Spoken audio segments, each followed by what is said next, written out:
Hill, and I, along with some of the other guests around the room, have come into Washington State, and I'm very excited to be here and to be invited to have this important discussion that we're going to be having about right to counsel for children. Thank you for having us, and thank you for joining us, for leaders around the room and members of the judiciary.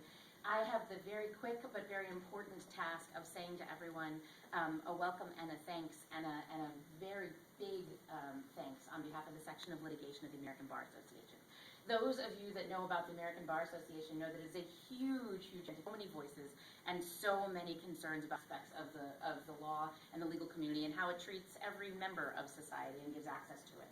And it speaks volumes about the American Bar Association that there are a lot of efforts that are geared towards children's issues, and in particular that they have been supportive of a lot of the leaders that you see around this room and around the country looking at the issue of right to counsel for children, and have given all of us a lot of support, energy, and encouragement. So I'm standing here on behalf of hundreds of people who have said, even though so many issues in public interest law are important to us and to the bar, and you can't ever say one is more important than the other, we really recognize that if we don't do something about making sure kids have access to justice in the way that only lawyers can give them access to justice, we will not be serving any of those other areas of public interest law that are so important to the American Bar Association. So on behalf of all of those leaders, and with thanks to all of those leaders for their support here, I'm beginning this press conference, and also welcoming and inviting people to ask questions and engage with us on this issue as much as possible. I think the most important message we have learned here is that anyone who has questions and concerns about whether or not a right to counsel for youth is really going to be part of the solution to what's happening to our foster care system probably has concerns that we can meet and talk about, and we can always meet in the middle on those issues. The only place where we ever go wrong on these issues is when people think that there is just nothing to talk about, that there is only two sides of this, and it's either lawyers are part of the problem or they're part of the solution. And the truth is that lawyers can be part of every aspect of making the system better if we all sort of design it together, and we don't think about turf issues and how things have always been done, and rather think about how they need to be done to strengthen kids in the foster care system. So thank you. Please help us get engaged over the next day and a half, and I will turn it over to our speakers. Thanks, Angela. My name is Casey Truppen. I'm with the Children and Youth Project at Columbia Legal Services, where we've advocated for all children in Washington State who are in foster care to have an attorney from the time that they're removed from home until the time that they either return home or age out of care or are adopted. Last year, Washington's Supreme Court noted that in foster care proceedings, it is the child is at risk not only of losing a parent, but also relationships with siblings, grandparents, aunts, uncles, and other extended family. The court pointed out that it is the child who is physically removed from the home. It is the child who is, quote, powerless and voiceless. It is the child who may be moved from one home to another, that foster care may result in changes of homes, of friends, of schools, something over the child has, quote, no control. Children's, quote, safety and even lives may be at stake. The court was clear that because of this, significant constitutional and statutory rights are at stake. And the court recognized that it is the job of lawyers and lawyers alone to protect the legal rights of children. It is the job of lawyers to provide legal advice, to counsel their young clients, and that lawyers for children can help resolve disputes and even minimize contentiousness.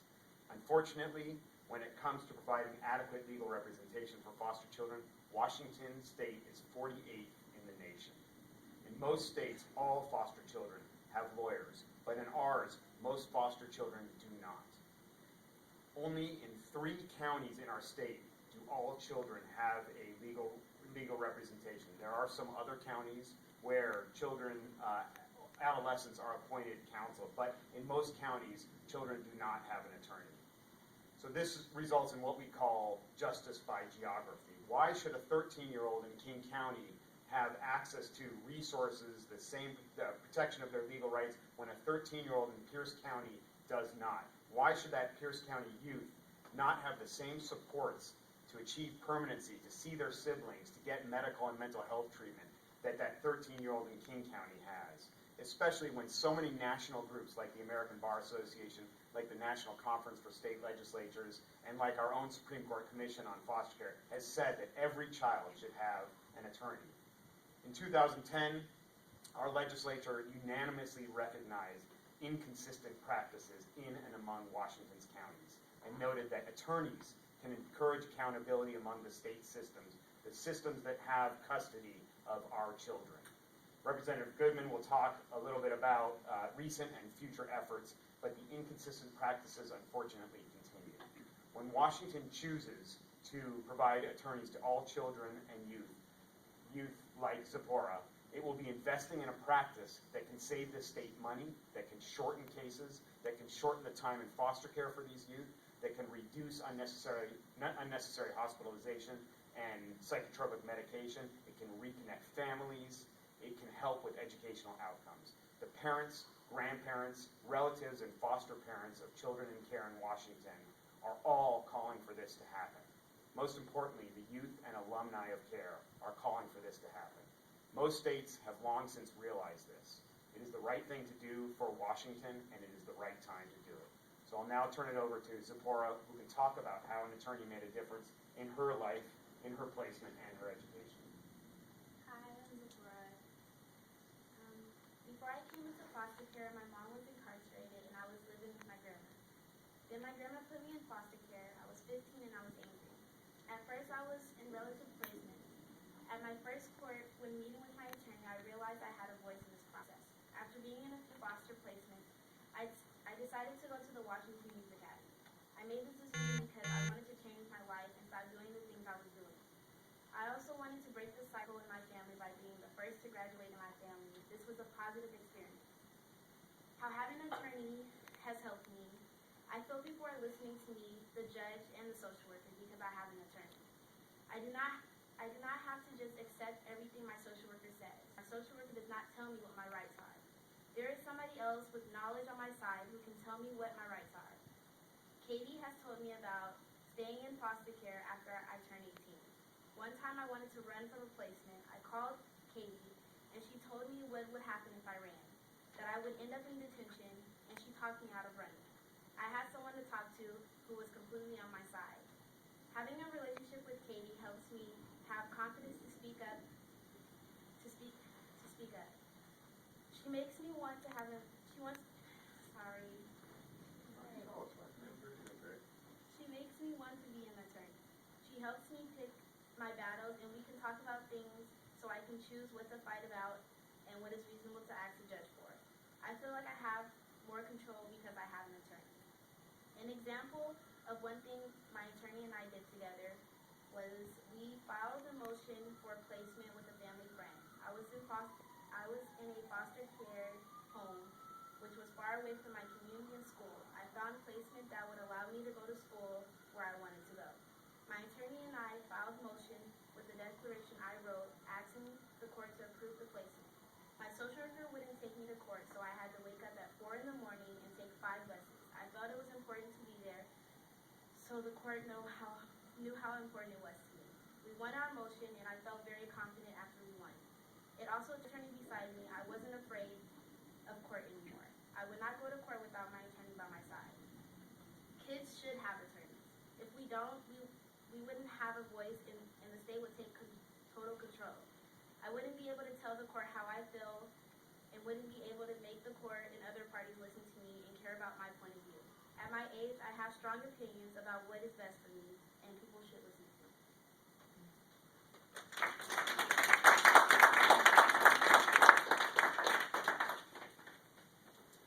Hi, I'm Bobby Bridge, a retired justice from the Washington State, the founding president and CEO of the Center for Children and Youth Justice, a nonprofit agency here in Seattle, Washington, which works on system change in both the child welfare and juvenile justice system.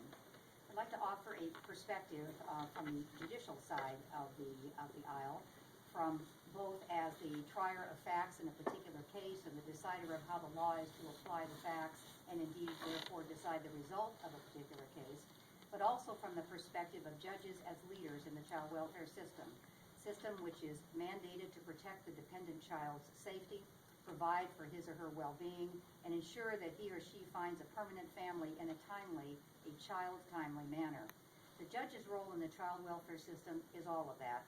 It's a heavy responsibility, one which is best met by having as much information and as many voices who have a stake in the outcome being heard. The Pew Commission found in its 2004 report that to safeguard children's interest in dependency court proceedings, they, the children, must have a direct voice and effective representation. The commission opined what I saw every day in my years on the King County Superior Court. In our legal system, individuals are most likely to have an informed and effective voice when they are represented by a competent lawyer. It doesn't make sense. Everyone else in the courtroom is represented by a lawyer. They can subpoena witnesses, bring motions before the court, prepare testimony, advise of options, and keep their clients' secrets. It doesn't make sense. Everyone else in the courtroom has a lawyer who can translate the legalese of the judge's order and oral comments during the hearing, though we really do try to be clear. A lawyer who can ask the questions that they have but are afraid or don't know how to ask. It doesn't make sense that the youngest, least educated and experienced person in the courtroom, the one with the most at stake, has the least assistance in contributing to the outcome. Outcomes that decide where they live, who they live with, who they are allowed to see, what school they go to, what religion they will practice, etc. It doesn't make sense when we think that it's so important for young people who are the alleged victims of abuse and neglect participate in the court hearings about them, that we have a statutory mandate in the state of Washington requiring these young people to be notified of their right to attend those proceedings about them, and yet that attendance is okay if it's alone. Would you feel free to state your mind in such an unfamiliar atmosphere? How could such a situation not add to the trauma you've already experienced? It doesn't make sense. It's simple in the solution to me, no matter how good our intentions may be in individual decisions as judges. If we do not have regard for the specifics of the lives of children and for the impact upon them of the circumstances that bring them and their families to this court, we fail them. No matter how well researched and collaborative our efforts at system improvements may be, without the perspective of youth and children in that system, they will fail. Judges need the voice of the child in each case. Judges need it as they lead or participate in efforts to reform the system. Competent legal representation for children and youth in child abuse and neglect proceedings fills that void. Good afternoon. I'm State Representative Roger Goodman, and I serve on the House Judiciary Committee. Very happy to be here today in connection with the American Bar Association National Conference on Fostering Justice. I think it's a great title. The Judiciary Committee in the legislature is more than just a committee. It's actually a forum for discussion of justice in our society and how we can further it. And over the course of time, we have offered more legal representation to more parties in the justice system, and yet one group remains, and those are the most troubled youth. And it is with some regret and some shame that I acknowledge that Washington State ranks at the bottom in the country.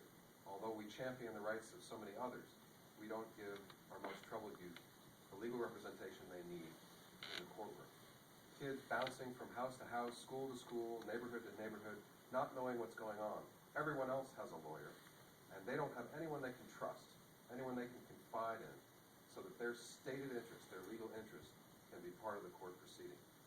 So over the course of the last few years, I've introduced legislation. We've made some progress. We actually have now the requirement that the court give a foster kid the information that they can ask for a lawyer, but even if they ask, the court can still say no. That's neither fair in terms of the rights guaranteed under our state and federal constitution, in my opinion, but it doesn't make fiscal sense either, because the most troubled youth have difficult cases that take a long time, and without a lawyer, permanency takes longer. Without a lawyer, the case will drag on at cost to the public. And so it just makes sense both from rights and from the best use of our taxpayers' money to provide legal representation to those kids who are in most difficulty in the child welfare system. So I've sponsored legislation, House Bill 1285, which was passed with a significant margin in the House of Representatives this last session. It's still alive. It didn't make it out of the Senate. And we just convened a meeting today of key stakeholders, and we'll have further meetings this year to make sure that this bill does pass before the final adjournment of this 2-year legislative session. So again, I'm very pleased to be here today, and I look forward to the conference.